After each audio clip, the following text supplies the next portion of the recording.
Hello guys, welcome to another lecture of Indian polity and हम fundamental rights को ही आज कंटिन्यू करेंगे। और कल हमने ब्रीफ इंट्रो देखा था, उसके बाद इसके फीचर्स देखे थे फंडामेंटल राइट्स के।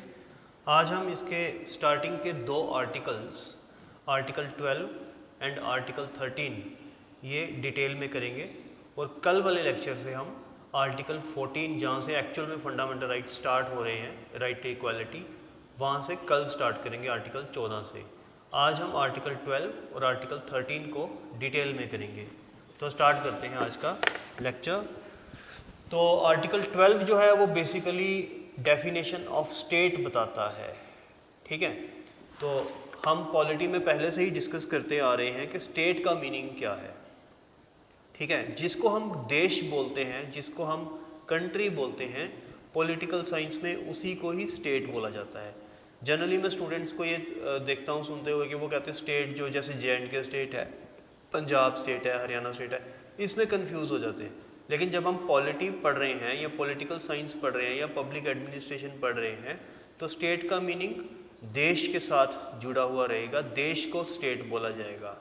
या और डिटेल में अगर आप देखना चाहते हैं तो स्टेट का मीनिंग आर्टिकल 12 पूरा एक्सप्लेन कर रहा है, डिफाइन कर रहा है, वो हम अभी करने जा रहे हैं। तो सबसे पहले जो स्टेट है वो है गवर्नमेंट ऑफ इंडिया।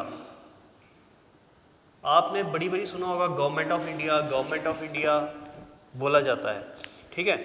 तो गवर्नमेंट ऑफ इंडिया जब भी बोला जाएगा इट मीन्स स्टेट की बात हो रही है, ठीक है। दूसरा पार्लियामेंट ऑफ इंडिया बोला जाता है, पार्लियामेंट ने ये कर दिया, पार्लियामेंट ने वो कर दिया, वो भी स्टेट है। तो गवर्नमेंट ऑफ इंडिया भी स्टेट है, पार्लियामेंट ऑफ इंडिया भी स्टेट है। यहाँ पे दो चीज़ें सामने आई, government of India, parliament of India. सबसे पहले गवर्नमेंट ऑफ इंडिया। तो गवर्नमेंट ऑफ इंडिया जब हम बोलेंगे इट मीन्स एग्जीक्यूटिव, जो चीज़ों को एग्जीक्यूट कर रही है, ठीक है। एग्जीक्यूटिव जो गवर्नमेंट को एग्जीक्यूट कर रही है, यानी कि इम्प्लीमेंट कर रही है। इम्प्लीमेंट करना, एग्जीक्यूट करना एक ही चीज़ है। तो ये कौन करता है? ये गवर्नमेंट ही करती है, ठीक है। तो यहाँ पे एग्जीक्यूटिव का मतलब स्टेट है।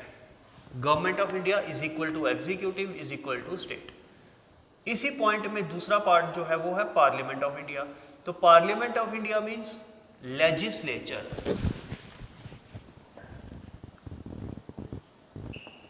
लेजिस्लेचर का मतलब यहां पर आ जाएगा जो लेजिस्लेट करता है, यानी कि जो लॉ बनाता है। तो हमारे देश में लॉ कौन बनाता है? आपको पता ही है, पार्लियामेंट जो है वो लॉ बनाती है, ठीक है। तो जब पार्लियामेंट लॉ बनाती है तो वो लॉ मेकिंग बॉडी होगी, लॉ मेकिंग बॉडी को ही लेजिस्लेचर बोलते हैं देश का, ठीक है। तो फर्स्ट पॉइंट में दो चीज़ें हमने देखी, government of India and parliament of India. Government of India होता है स्टेट, पार्लियामेंट ऑफ इंडिया भी स्टेट होता है। गवर्नमेंट ऑफ इंडिया को हम एग्जीक्यूटिव भी बोल सकते हैं क्योंकि वो चीज़ों को इम्प्लीमेंट करता है, एग्जीक्यूट करता है। और पार्लियामेंट ऑफ इंडिया को लेजिस्लेचर भी बोल सकते हैं क्योंकि वो लॉ बनाता है, लेजिस्लेट करता है। दोनों ही स्टेट हैं। तो ये कौन कह रहा है? आर्टिकल 12 ऐसा कह रहा है कि ये दोनों ही स्टेट हैं। पॉइंट नंबर 2 इसी के अंदर में आ जाते हैं हम। तो हमने पॉइंट नंबर 1 पे बात की देश की, पार्लियामेंट ऑफ इंडिया और government of India. Point number 2 पे वो स्टेट की बात कर रहा है आर्टिकल 12 के government of a state means J&K state, Punjab state, Bihar state, Rajasthan state, any state, ठीक है। क्योंकि गवर्नमेंट ऑफ स्टेट का भी तो हमने देखना है ना। तो गवर्नमेंट ऑफ एनी स्टेट की जब हम बात करेंगे इट आल्सो मीन्स स्टेट। दूसरा लेजिस्लेचर ऑफ अ स्टेट, यानी कि उस स्टेट की लेजिस्लेटिव असेंबली और उस स्टेट की लेजिस्लेटिव काउंसिल, अगर वहाँ पे काउंसिल है तो, क्योंकि काउंसिल सिर्फ कुछ स्टेट्स में है, सभी में नहीं है। असेंबली सब में है, राइट। तो पॉइंट नंबर 2 में हमने देखा कि government of a state and legislature of a state. Similarly यहाँ पर भी government of a state executive body होएगी और लेजिस्लेचर ऑफ अ स्टेट हमारी लेजिस्लेटिव बॉडी होगी। ठीक है, पॉइंट नंबर 1 पे क्या था, देश की बात हो रही थी, पॉइंट नंबर 2 में एक स्टेट की बात हो रही है, हैं दोनों स्टेट ही। पॉइंट नंबर 3 में all local bodies like panchayat, municipalities, जिला परिषद, district boards, anything, cantonment boards, ठीक है, अपना इम्प्रूवमेंट ट्रस्ट्स, ये जितने भी चीज़ें हैं ये इनको भी स्टेट बोला जाता है, यानी कि ये भी स्टेट ही हैं, स्टेट की डेफिनेशन में ये भी आती हैं, राइट। पॉइंट नंबर 4 पे हम आ जाते हैं, all other authorities like LIC, ONGC, steel authority of India limited, oil India limited, Indian oil limited, state bank of India limited, इस ऐसी जितनी भी स्टैट्यूटरी और नॉन स्टैट्यूटरी बॉडीज़ हैं ये भी स्टेट हैं। ठीक है, LIC, SAIL, SBI, LIC, railways, ये सारी ये भी स्टेट ही हैं। ठीक है, तो अब ये 4 पॉइंट में हमने ये देख लिया कि स्टेट है क्या। ठीक है, पहले पॉइंट में क्या देखा हमने, पहले पॉइंट में देखा कि गवर्नमेंट ऑफ इंडिया में स्टेट कौन है गवर्नमेंट ऑफ इंडिया और parliament of India. Point number 2 में हमने क्या देखा, स्टेट कौन है Government of the state and legislature of the state. ठीक है, पॉइंट नंबर 3 में हमने क्या देखा, लोकल अथॉरिटीज़ को देख लिया, जितनी भी पंचायत, म्यूनसिपैलिटीज, डिस्ट्रिक्ट बोर्ड्स वगैरह हैं ये भी स्टेट है। पॉइंट नंबर 4 में हमने देख लिया other statutory and non statutory bodies like LIC, SAIL, SBI etcetera, ये भी सारी स्टेट ही हैं। अब सवाल ये पैदा होता है कि फंडामेंटल राइट्स के चैप्टर में आर्टिकल 12 से जो स्टार्ट हो रहा है फंडामेंटल राइट्स का चैप्टर, तो ये स्टेट से क्यों स्टार्ट किया उसने, यानी कि स्टेट को डिफाइन क्यों किया यहां पर, तो इसलिए किया क्योंकि हमने ये पहले देखा कि फंडामेंटल राइट्स जो है ये जस्टिसेबल हैं, यानी कि अगर ये नहीं मिलते सिटीजन को तो सिटीजन जो है वो स्टेट को कोर्ट में घसीट सकता है, यानी कि the citizen can take the state to the Supreme Court और द हाई कोर्ट, यानी कि the citizen can sue the state in the Supreme Court और द हाई कोर्ट, यानी कि सिटीजन जो है वो स्टेट के ऊपर केस कर सकता है, गवर्नमेंट के ऊपर केस कर सकता है, ठीक है, स्यू कर सकता है उसको। तो इसके लिए हमें यह जानना जरूरी था कि सिटीजन, तो हमें पता है सिटीजन कौन होता है, ठीक है, जो देश में रहता है वो हम सिटीजनशिप में देखेंगे, और दूसरा हमें ये देखना था कि स्टेट क्या है, पहले तो ये पता होना चाहिए ना स्टेट है क्या क्या। तो हमने यहाँ पर देखा कि LIC भी स्टेट है, SBI भी स्टेट है, रेलवेज भी स्टेट है, पंचायत भी स्टेट है। अगर पंचायत कुछ गलत कर देती है सिटीजन के साथ, उसको उसके हक नहीं देती या डिस्क्रिमिनेशन करती है शेड्यूल कास्ट और हाई कास्ट्स के अंदर, तो वहाँ पे भी सिटीजन जो है वो सरपंच को या पूरी पंचायत को कोर्ट में, सुप्रीम कोर्ट या हाई कोर्ट में घसीट सकता है। दूसरा हमने देखा स्टेट में स्टेट गवर्नमेंट को भी वो कोर्ट में घसीट सकता है, और तीसरा हमने देखा पार्लियामेंट ऑफ इंडिया को भी घसीट सकता है और गवर्नमेंट ऑफ इंडिया को भी वो कोर्ट में लेकर जा सकता है। ठीक है, इसलिए हमने आर्टिकल 12 में ये जरूरी समझा कि पहले स्टेट को डिफाइन कर ले, उसके बाद हम आगे चलें। अब हमें पता चल गया कि स्टेट है क्या, ठीक है, अब सिटीजन को पता चल गया कि स्टेट है क्या। पहले ये सोचता होगा सिटीजन कि भाई स्टेट सिर्फ गवर्नमेंट ऑफ इंडिया ही है, मोदी और उसकी गवर्नमेंट ही है, बाकी स्टेट वाली जो है वो स्टेट गवर्नमेंट है, वो गवर्नमेंट ऑफ इंडिया नहीं है। अब उसने देख लिया कि गवर्नमेंट ऑफ इंडिया तो है ही है, पार्लियामेंट ऑफ इंडिया भी है ही है, गवर्नमेंट ऑफ स्टेट भी है ही है, लेजिस्लेचर ऑफ द स्टेट भी है ही है, पंचायत भी हैं, म्यूनसिपैलिटीज भी हैं, डिस्ट्रिक्ट बोर्ड्स भी हैं, और बाकी कंपनीज जैसे SBI, LIC वगैरह ये सारी भी स्टेट के अंदर ही आती हैं, रेलवेज भी स्टेट ही है। तो अगर सिटीजन के साथ कुछ बुरा करती है ये सारी जो मैंने अभी लिस्ट बताई, ये सारी एजेंसीज, तो सिटीजन इन सबको या किसी एक को कोर्ट में, चाहे वो सुप्रीम कोर्ट हो या हाई कोर्ट हो, जिसमें उसकी मर्जी होगी वो लेके जा सकता है। ठीक है, तो ये हो गया आर्टिकल 12 का बिल्कुल क्लियर। आगे चलते हैं।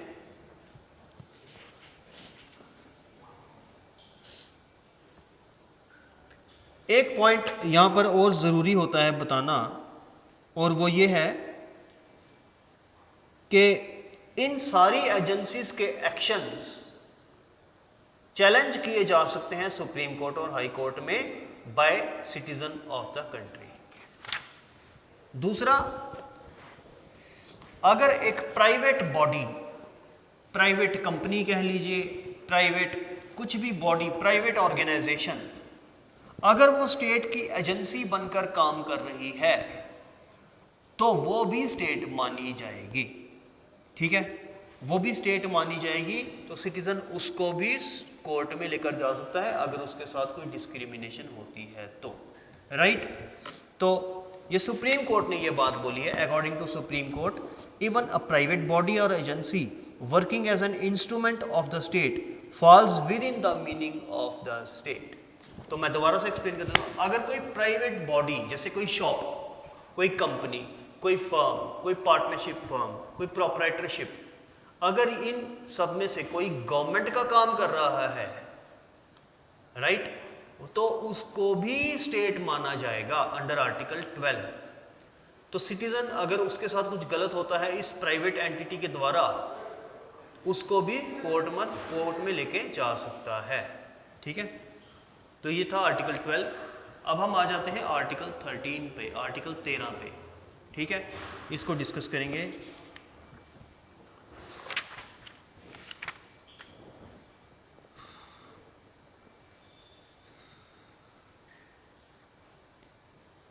आर्टिकल 13 जुडिशियल रिव्यू की बात करता है। जुडिशियल रिव्यू आपको पता होना चाहिए क्या चीज है। जुडिशियल रिव्यू है रिव्यू बाय द जुडिशरी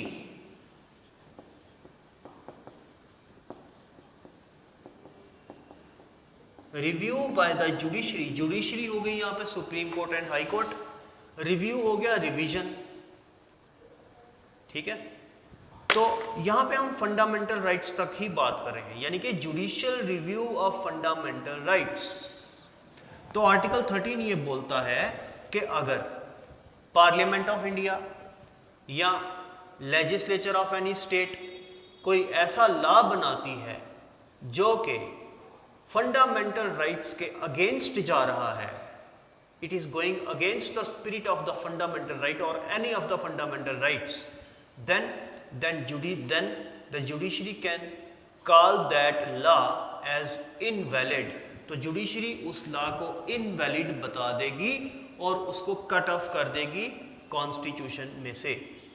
अगर कोई अमेंडमेंट की है फंडामेंटल राइट में पार्लियामेंट ने, और वो अमेंडमेंट फंडामेंटल राइट्स के साथ नहीं जा रही, फंडामेंटल राइट्स की स्पिरिट के साथ नहीं जा रही, वो अमेंडमेंट को भी खारिज कर दिया जाएगा, इनवैलिड कर दिया जाएगा बाय द सुप्रीम कोर्ट और द हाई कोर्ट।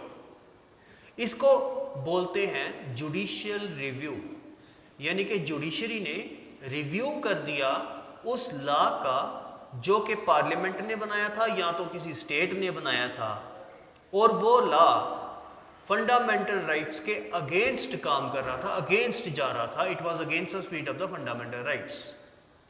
ठीक है, तो ये आर्टिकल 13 ने ये पावर दी है जुडिशियल रिव्यू की हमारे कॉन्स्टिट्यूशन में।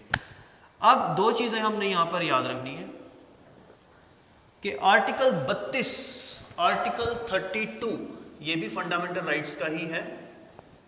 आर्टिकल 32 ये वाली जुडिशियल रिव्यू की पावर देता है सुप्रीम कोर्ट को। Article 32 gives the power of judicial review to the Supreme Court, and Article 226 gives the power of the judicial review to the High Courts। तो article 32 judicial review कर सकता है किसी fundamental right का या किसी amendment का, ऐसा कौन कर सकता है? Supreme court. तो आर्टिकल 32 किसको पावर देता है? सुप्रीम कोर्ट को, जबकि आर्टिकल 226 जुडिशियल रिव्यू की पावर किसको देता है? हाई कोर्ट्स को। ठीक है, आगे चलते हैं। तो आर्टिकल 13 जो है, आर्टिकल जो 13 है, ये लॉ की डेफिनेशन भी बता रहा है कि लॉ क्या है। क्योंकि हमने अभी देखा कि अगर पार्लियामेंट कोई ऐसा लॉ पास करती है या स्टेट लेजिस्लेचर कोई ऐसा लॉ पास करती है जो कि फंडामेंटल राइट्स के अगेंस्ट है, तो उस लॉ को ही इनवैलिड कर दिया जाएगा बाय द सुप्रीम कोर्ट और the High court by article 32 और आर्टिकल 226 रिस्पेक्टिवली। तो इसके लिए ये जानना जरूरी है कि लॉ क्या है, तो वो देखेंगे अब हम। आर्टिकल 13 ही लॉ को डिफाइन कर रहा है। जैसे आर्टिकल 12 ने स्टेट को डिफाइन किया, ऐसे आर्टिकल 13 जो है ये लॉ को भी डिफाइन कर रहा है। बड़े सारे तरह के लॉज होते हैं हमारे देश में, परमानेंट लॉज, टेम्परेरी लॉज, ठीक है, उसके बाद डेलीगेटेड लेजिस्लेशन, ठीक है, ये 3 तरह के मेन लॉज हैं। तो परमानेंट लॉ क्या होता है? वो लॉ जो पार्लियामेंट बनाती है या स्टेट लेजिस्लेचर बनाती है उसको परमानेंट लॉ बोलते हैं, ठीक है। तो पर जो लॉ पार्लियामेंट द्वारा बनाया जाता है वो भी परमानेंट लॉ होता है, और जो लॉ किसी स्टेट लेजिस्लेचर के द्वारा बनाया जाता है वो भी परमानेंट लॉ होता है। सिर्फ डिफरेंस ये रहता है, पार्लियामेंट वाला लॉ जो है वो पूरे इंडिया में वैलिड रहता है, और जो स्टेट वाला लॉ है वो सिर्फ स्टेट में ही, उस पर्टिकुलर स्टेट में ही वैलिड रहता है दोनों परमानेंट लॉज। तो ये क्या हम कर क्या रहे हैं? हम डेफिनेशन कर रहे हैं लॉ की। तो एक तो हो गया परमानेंट लॉ, दूसरा टेम्परेरी लॉज। टेम्परेरी लॉज क्या होते हैं? ऑर्डिनेंसेस का नाम आपने सुना होगा, अगर नहीं सुना तो मैं समझा देता हूं ऑर्डिनेंसेस क्या होते हैं। देखिए, पार्लियामेंट या स्टेट लेजिस्लेचर पूरा साल काम नहीं करती। आपको पता होगा, आप देखते हैं कि पार्लियामेंट का सेशन स्टार्ट होता है और कुछ दिनों के बाद ख़त्म हो जाता है, ठीक है। सिमिलरली स्टेट असेंबली का भी सेशन होता है, वो ख़त्म भी हो जाता है, ठीक है। पार्लियामेंट के बेसिकली हमारे देश में डिफरेंट सेशंस होते हैं, budget session, monsoon session, winter session, 3 session होते हैं, ठीक है। बजट सेशन, मॉनसून सेशन और विंटर सेशन। इसके इन सेशंस के अलावा पार्लियामेंट बाकी दिन काम नहीं करती। अब जब पार्लियामेंट बाकी दिन काम नहीं करती और तब लॉ बनाने की ज़रूरत पड़ जाती है, तो ये तो है नहीं कि उस लॉ के लिए पार्लियामेंट को दोबारा से बिठा लेंगे जब मन किया, ऐसा नहीं होता। तो उस टाइम फिर लॉ कौन बना सकता है? उस टाइम लॉ जो है वो प्रेसिडेंट बनाता है, प्रेसिडेंट ऑफ इंडिया।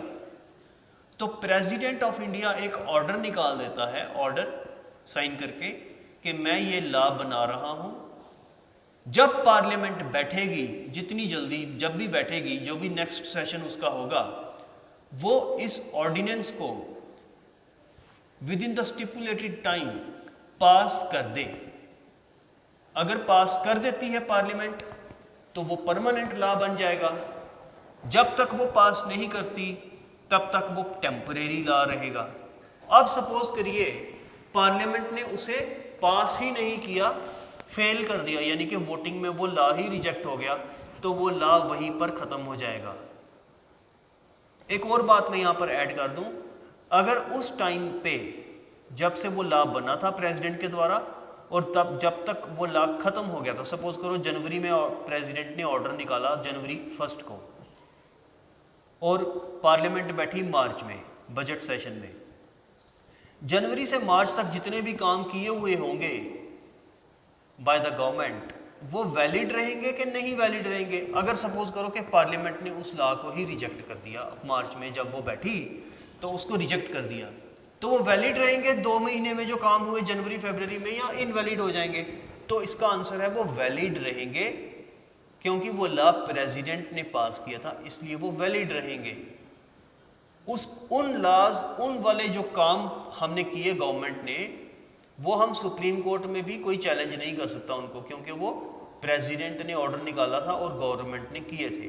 बेशक कि पार्लियामेंट ने उस लॉ को ही रिजेक्ट कर दिया मार्च में जाके, लेकिन मार्च तक जितने काम हुए होंगे जनवरी फरवरी में, वो कोर्ट में भी चैलेंज नहीं कर सकते। वो हो गए तो हो गए, उसको अनडू नहीं कर सकते, ठीक है। तो कहने का मतलब यहाँ पर ये है, टेम्परेरी लॉ क्या होता है? वो लॉ जो प्रेसिडेंट एक ऑर्डिनेंस के थ्रू लाता है और पार्लियामेंट जब नेक्स्ट बैठती है और उसको पास कर देती है तो वो परमानेंट लॉ बन जाता है, नहीं पास करती तो वो वही खत्म हो जाता है। लेकिन जब तक वो रहता है तो वो टेम्परेरी ही रहता है। ऑर्डिनेंस कभी परमानेंट लॉ नहीं होता, वो टेम्परेरी लॉ होता है। ठीक है।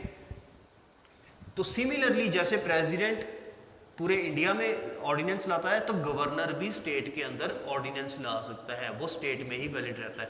सेम वहां पर भी चलेगा, जब स्टेट असेंबली बैठेगी और उसको पास कर देगी तो वो परमानेंट लॉ बन जाएगा स्टेट का।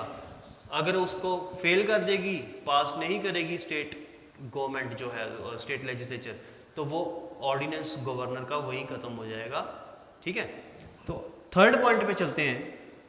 2 पॉइंट हमने कर लिए परमानेंट लॉ, दूसरे में हमने सेकंड पॉइंट में कर लिया टेम्परेरी लॉ। थर्ड पॉइंट पे चलते हैं। तो डेलीगेटेड लेजिस्लेशन, क्या बोला मैंने? डेलीगेटेड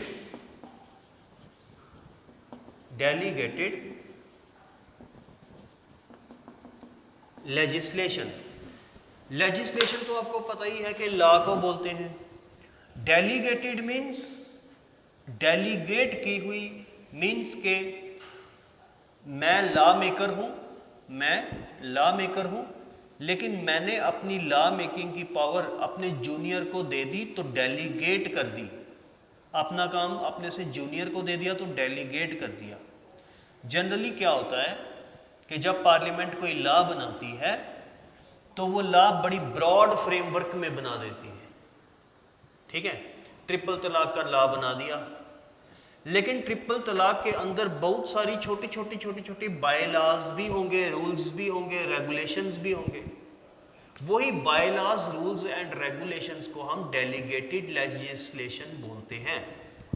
यानी कि वही bylaws, rules and regulations जो होंगे बड़े लॉ के अंदर, वो पार्लियामेंट नहीं बनाएगी, बल्कि वो ऑफिसर्स बनाएंगे, जो कि ज़्यादातर आईएएस ऑफिसर्स होते हैं, वो बनाते हैं।